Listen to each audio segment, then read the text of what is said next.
इस वीडियो में हम 5 चीज़ों के बारे में बात करेंगे जिन्हें आपको अपने घर से तुरंत हटाना चाहिए, क्योंकि वे गरीबी और स्थिरता को आकर्षित करती हैं। यह महत्वपूर्ण है कि आप उस जानकारी पर ध्यान दें जो मैं आपको बताने वाली हूँ, क्योंकि यदि आप एक दिनचर्या में फंसे हुए महसूस करते हैं और जो कुछ भी आप चाहते हैं वह हमेशा आपकी पहुंच से बाहर लगता है, तो यह संभवतः इन 5 चीज़ों में से एक या अधिक के कारण हो सकता है। मैं विस्तार से समझाऊंगी कि वे क्या हैं और आपको उन्हें क्यों हटाना चाहिए। लेकिन शुरू करने से पहले आप मेरे चैनल को सब्सक्राइब करें और हमारी वीडियो को लाइक और शेयर ज़रूर करें उन सभी के साथ जिनसे आप प्यार करते हैं और बेहतर जीवन की कामना करते हैं। नीचे टिप्पणी करें कि आप ब्रह्मांड से आशीर्वाद प्राप्त करने के लिए कितने खुले हैं और अपनी कृतज्ञता व्यक्त करें। आपके शब्द अनंत तक गूंजें, जो कुछ भी आप चाहते हैं उसे आकर्षित करते हुए। यदि आप विश्वास नहीं करते कि आपका जीवन आकर्षण के नियम से परिवर्तित हो सकता है, तो यह वीडियो आपके लिए नहीं है। अन्यथा अंत तक देखें, क्योंकि यह महत्वपूर्ण है कि आप समझें कि मैं जो कुछ भी कहना चाहती हूँ, ताकि आप अपनी इच्छानुसार परिणाम प्राप्त कर सकें। पहले यह समझना महत्वपूर्ण है कि दुनिया में सब कुछ ऊर्जा है। आप से लेकर आपके घर के हर वस्तु तक, हर चीज में एक ऊर्जावान कंपन होता है जो आपको आगे बढ़ा सकता है या आपको पीछे खींच सकता है। जब मुझे यह एहसास हुआ तो मैंने अपने सभी वस्तुओं को ध्यान से देखना शुरू किया और पाया कि उनमें से कई का संबंध मेरे अतीत से था। उन्हें हटाने के बाद मैंने अपने जीवन में उन चमत्कारों को प्रकट करना शुरू कर दिया जो मैंने कभी नहीं सोचा था। अपने लिए कुछ मिनट लें और ध्यान दें, क्योंकि यह जानकारी अत्यंत शक्तिशाली है। यदि आप इसे अपने जीवन में लागू कर सकते हैं तो आप भी चमत्कार होते देखेंगे। जो 5 चीज़ें अब मैं विस्तार से बताऊंगी, वे कंपन के सिद्धांत से संबंधित हैं। पहली चीज से शुरू करें जिसे आपको अपने घर से हटाना चाहिए। कपड़े जिन्हें आप अब नहीं पहनते हैं। जब आप एक कपड़ा खरीदते हैं तो वह एक विशिष्ट ऊर्जा को वहन करता है जो उस समय की स्थिति से मेल खाती है। इसके बारे में सोचें, आपने शायद ऐसे कपड़े खरीदे होंगे जिन्हें आपने बहुत प्यार किया और हर समय पहना, लेकिन फिर किसी कारणवश आपने उन्हें पहनना बंद कर दिया। क्या आप जानते हैं क्यों? क्योंकि आप बदल गए हैं। हम हमेशा बढ़ते और विकसित होते हैं, और जो पहले आपको पसंद था वह अब आपके वर्तमान स्वयं के साथ मेल नहीं खाता है। जो कपड़े आप अब नहीं पहनते वे आपके अतीत की ऊर्जा को वहन करते हैं, जो अब आपकी वर्तमान ऊर्जा से मेल नहीं खाती। इन कपड़ों को रखना आपको पीछे खींच सकता है और आपको आगे बढ़ने से रोक सकता है। इसलिए यह महत्वपूर्ण है कि आप अपनी अलमारी साफ करें और केवल वही कपड़े रखें जो आपको खुश, आरामदायक और आत्मविश्वासी महसूस कराएं जब आप आईने में देखें। जो कपड़े आप अब नहीं पहनते वे यदि अच्छी स्थिति में हैं तो दान कर सकते हैं, या यदि नहीं हैं तो फेंक सकते हैं। इन कपड़ों से छुटकारा पाने से पहले कुछ महत्वपूर्ण करने के लिए एक क्षण लें। प्रत्येक कपड़े के टुकड़े को अपने हाथों में लें और कहें, स्मृतियों और हमारे साथ बिताए समय के लिए धन्यवाद। ऐसा इसलिए है क्योंकि प्रत्येक कपड़े में ऊर्जा होती है और इसे एक सही अलविदा के साथ अपना चक्र पूरा करने की आवश्यकता होती है। जब आप उन कपड़ों को पहनते थे तो उन्होंने निश्चित रूप से आपके जीवन में अद्भुत क्षण लाए। धन्यवाद कहने से आपको उस ऊर्जा को छोड़ने और अपने जीवन में नई सकारात्मक ऊर्जा के लिए जगह बनाने में मदद मिलती है। ऐसा करने से आप एक नई शुरुआत कर सकते हैं और अपने जीवन में नए रोमांचक अनुभवों को आमंत्रित कर सकते हैं।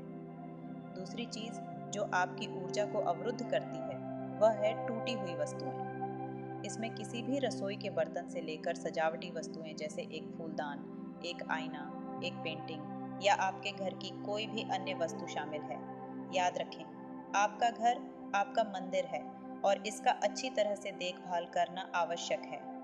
जब आपके घर में टूटी हुई वस्तुएं होती हैं तो वे सकारात्मक ऊर्जा के प्रवाह को बाधित कर सकती हैं। एक टूटी हुई प्लेट, एक चिप्ड फूलदान या एक क्रैक्ड आईना हानिरहित लग सकते हैं, लेकिन ये वस्तुएं नकारात्मक कंपन वहन करती हैं जो आपके संपूर्ण स्वास्थ्य पर प्रभाव डाल सकती हैं। इन टूटी हुई वस्तुओं को गोंद से जोड़कर ठीक करने की कोशिश करने के बजाय इन्हें छोड़ना बेहतर है। एक बार कुछ टूट जाने पर यह अपनी मूल अखंडता और ऊर्जा खो देता है और सकारात्मक ऊर्जा का ब्लॉकर बन जाता है। जैसे आपने उन कपड़ों के साथ किया जिन्हें आप अब नहीं पहनते। टूटी हुई वस्तुओं को धन्यवाद के साथ अलविदा कहें। उनके द्वारा प्रदान की गई सेवा और आपके जीवन में निभाई गई भूमिका के लिए उनका धन्यवाद करें। उनसे जुड़े क्षणों और स्मृतियों को स्वीकार करें और फिर उन्हें जिम्मेदारी से हटा दें।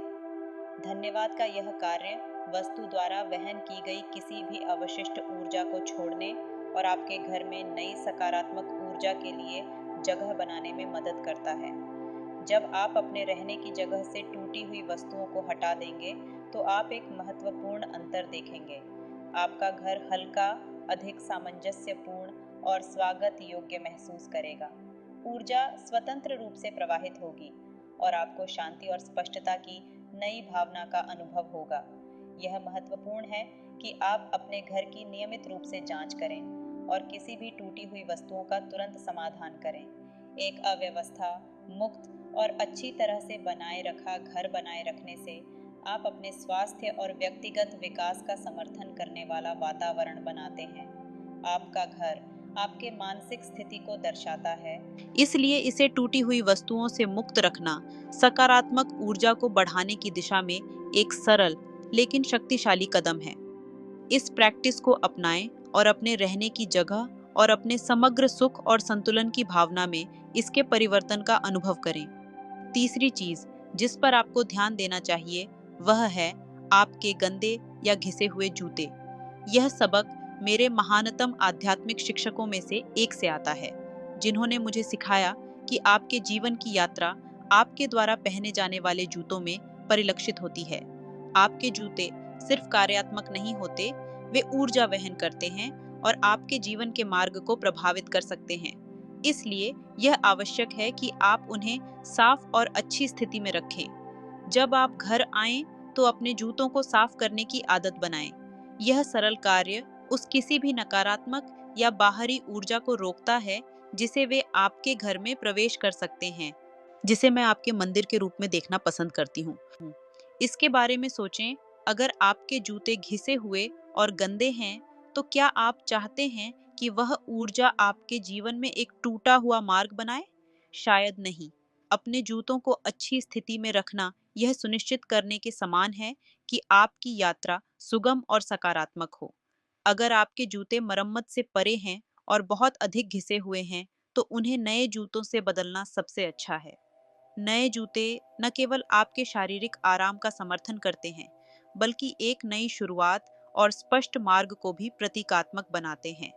आपके जूते आपके शरीर का वजन हर दिन वहन करते हैं। आपके दैनिक दिनचर्या के दौरान आपके पर्यावरण की सारी ऊर्जा को अवशोषित करते हैं। यह एक बड़ी जिम्मेदारी है, इसलिए उन्हें कुछ प्यार और देखभाल दिखाना महत्वपूर्ण है। साफ और अच्छी स्थिति में जूतों को बनाए रखना एक छोटा लेकिन प्रभावी आदत है। जब आप नियमित रूप से अपने जूतों को साफ करने के लिए समय लेते हैं, तो आप सिर्फ एक सहायक का देखभाल नहीं कर रहे हैं, आप अपने जीवन की यात्रा को पोषित कर रहे हैं। यह एक साधारण दैनिक दिनचर्या है जो आपके घर में सकारात्मक ऊर्जा लाती है और आपको आत्मविश्वास और स्पष्टता के साथ आगे बढ़ने में मदद करती है। तो अगली बार जब आप घर आएं, तो एक क्षण लें और अपने जूतों को साफ करें, उन्हें पहनने और आंसू की जांच करें, और अगर उन्हें बदलने की आवश्यकता हो तो बिना झिझक ऐसा करें। ऐसा करने से आप यह सुनिश्चित करते हैं कि आपकी जीवन यात्रा अवरुद्ध और सकारात्मक बनी रहे। याद रखें, एक साफ और अच्छी तरह से बनाए रखा जोड़ी जूते सिर्फ एक फैशन स्टेटमेंट नहीं है, यह आपके जीवन के मार्ग और आपकी ऊर्जा का प्रतिबिंब है। चौथी चीज जिसे आपको अपने घर में नहीं रखना चाहिए, विशेष ध्यान देने की आवश्यकता है, क्योंकि अधिकांश लोग आम तौर पर इन वस्तुओं को पकड़ कर रखते हैं। मैं उन वस्तुओं और कपड़ों के बारे में बात कर रही हूँ जो उन लोगों से संबंधित हैं जो अब आपके साथ नहीं हैं। इसका मतलब यह नहीं है कि आपके साथ कोई भी व्यक्ति जो आपके जीवन में चला गया है, बल्कि यह उन विशिष्ट वस्तुओं और कपड़ों के बारे में है जिनका गहरा भावनात्मक महत्व है और जो अब आपकी वर्तमान ऊर्जा से मेल नहीं खाते। उदाहरण के लिए, पुराने रिश्तों से संबंधित उपहार, वस्त्र या यादगार वस्तुएं। जबकि ये वस्त्र और वस्तुएं स्मृतियों और भावनाओं को वहन करते हैं, वे भी आपके जीवन में पुरानी ऊर्जा को बनाए रख सकते हैं और आपको आगे बढ़ने से रोक सकते हैं। उन्हें रखकर आप अपनी पुरानी भावनाओं और अनुभवों को पकड़ कर रखते हैं, जो आपको नई संभावनाओं के लिए जगह बनाने से रोक सकते हैं। इन वस्त्रों और वस्तुओं को हटाना आपको उस ऊर्जा को छोड़ने में मदद करता है जो अब आपकी सेवा नहीं करती, और आपके जीवन में नई और सकारात्मक ऊर्जा के लिए जगह बनाता है। उन्हें छोड़ते समय उन भावनाओं और अनुभवों को सम्मानित करने के लिए एक क्षण लें जिनका वे प्रतिनिधित्व करते हैं। उन सभी के लिए धन्यवाद कहें जो उन्होंने आपके जीवन में लाया, और उन्हें प्यार और कृतज्ञता के साथ जाने दें। पांचवी और अंतिम चीज जिसे आपको अपने घर में नहीं रखना चाहिए, वह है अव्यवस्था। यह एक सामान्य शब्द है जो कई प्रकार की वस्तुओं को शामिल कर सकता है, लेकिन यहाँ मैं विशेष रूप से मैं उन वस्तुओं के बारे में बात कर रही हूँ जिन्हें आप कभी भी उपयोग नहीं करते या वास्तव में आवश्यकता नहीं है। इनमें अतिरिक्त फर्नीचर, रसोई के उपकरण, गहने, किताबें या कुछ भी शामिल हो सकता है जो सिर्फ जगह ले रहा है और धूल जमा कर रहा है। जब आपके घर में अव्यवस्था होती है, तो यह आपकी ऊर्जा और ध्यान को तितर-बितर कर सकता है, जिससे आपको आराम करने और ध्यान केंद्रित करने में कठिनाई होती है। अव्यवस्था एक मानसिक और भावनात्मक वजन बना सकती है, जो आपको पीछे खींचती है और आपके जीवन में स्थिरता और नकारात्मकता को आकर्षित करती है। आपके घर को नियमित रूप से साफ और संगठित करना आपके मन, शरीर और आत्मा के लिए भी महत्वपूर्ण है। अव्यवस्था को हटाना एक शक्तिशाली अभ्यास हो सकता है, जो आपके जीवन में स्पष्टता, शांति और प्रवाह को पुनर्स्थापित करता है। जब आप अपने घर को अव्यवस्था मुक्त करते हैं, तो आप अपनी ऊर्जा को मुक्त करते हैं और अपने जीवन में नई संभावनाओं के लिए जगह बनाते हैं। इससे न केवल आपका घर हल्का और अधिक सामंजस्यपूर्ण महसूस होगा, बल्कि आपके मानसिक और भावनात्मक स्वास्थ्य में भी सुधार होगा। अपने घर से अव्यवस्था हटाने के लिए सबसे पहले उन वस्तुओं की पहचान करें जो अब आपकी सेवा नहीं करती। उन्हें धन्यवाद कहें और उन्हें छोड़ दें। आप उन वस्तुओं को दान कर सकते हैं जो अभी भी अच्छी स्थिति में हैं, या जिम्मेदारी से हटा सकते हैं जो उपयोग करने योग्य नहीं है। अंत में याद रखें कि आपका घर आपका मंदिर है और इसका अच्छी तरह से देखभाल करना आवश्यक है। अपने घर से इन 5 चीजों को हटाने से आप न केवल अपने भौतिक पर्यावरण को सुधारते हैं, बल्कि अपनी मानसिक और भावनात्मक ऊर्जा को भी सकारात्मक रूप से प्रभावित करते हैं। जब आप अपने घर को एक स्वच्छ और सकारात्मक स्थान बनाते हैं, तो आप अपने जीवन में नई और रोमांचक संभावनाओं के लिए जगह बनाते हैं। अपने घर की नियमित रूप से जांच करें और उसे एक स्वागत योग्य और सामंजस्यपूर्ण स्थान बनाए रखने के लिए इन प्रैक्टिस को अपनाएं।